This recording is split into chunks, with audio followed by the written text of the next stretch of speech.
Notice something. Some people only like you when you're predictable.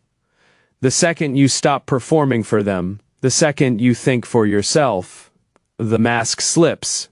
Because people who can't control you don't just walk away, they escalate. Today we're breaking down exactly what that escalation looks like, and why emotionally intelligent people see it coming from a mile away. The guilt trip. The moment control slips out of their hands, guilt walks in to replace it. They stop asking for what they want. Instead, they make sure you feel every ounce of their disappointment. Suddenly you're the villain for having a life that's not an accident, that's a tactic. The sudden criticism. Funny how the same decisions that were no big deal last year are suddenly a problem now. Nothing about your choices changed. What changed is that you stopped asking for permission. The selfish label. Here's the truth nobody says out loud. Boundaries don't create selfish people.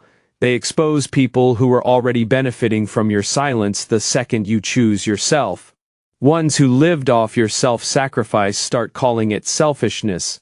It was never selfish, it was overdue. The reputation attack. If they can't control you directly, they'll try to control what everyone else thinks of you. Whispers, doubt, little gossip dropped in the right ear. But here's the thing. Emotionally strong people don't chase down rumors. They let their actions speak louder than someone else's narrative. The cold shoulder. Watch how fast the warmth disappears the moment you stop complying.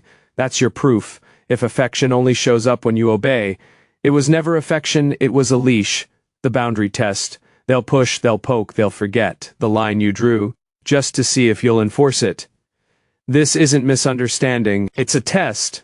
And the only way to pass it is to hold the same boundary the 10th time you held it the first.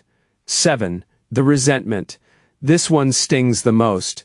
Some people don't celebrate your growth.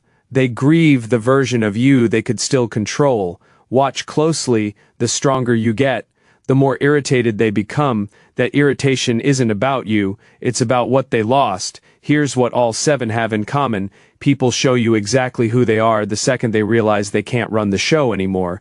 The ones who actually respect you, they'll be thrilled to watch you grow. Everyone else was just comfortable with your obedience, not your happiness. So let this sink in. Boundaries don't break relationships. They reveal what the relationship actually was, and the less you need everyone's approval, the more room you have to finally breathe. Sometimes the biggest sign you're healing is the fact that it's making someone else uncomfortable. Not everyone is going to clap for your growth. And you have to be okay with that, because peace was never found in being liked by everyone. It's found the moment you stop paying for approval with pieces of yourself. Real freedom was never about controlling anyone else. It's about finally refusing to let anyone control you. This is mindful ways, where understanding becomes power and awareness becomes peace. If this hit home, hit like, drop I choose freedom in the comments and subscribe, because this is just the beginning of taking your power back.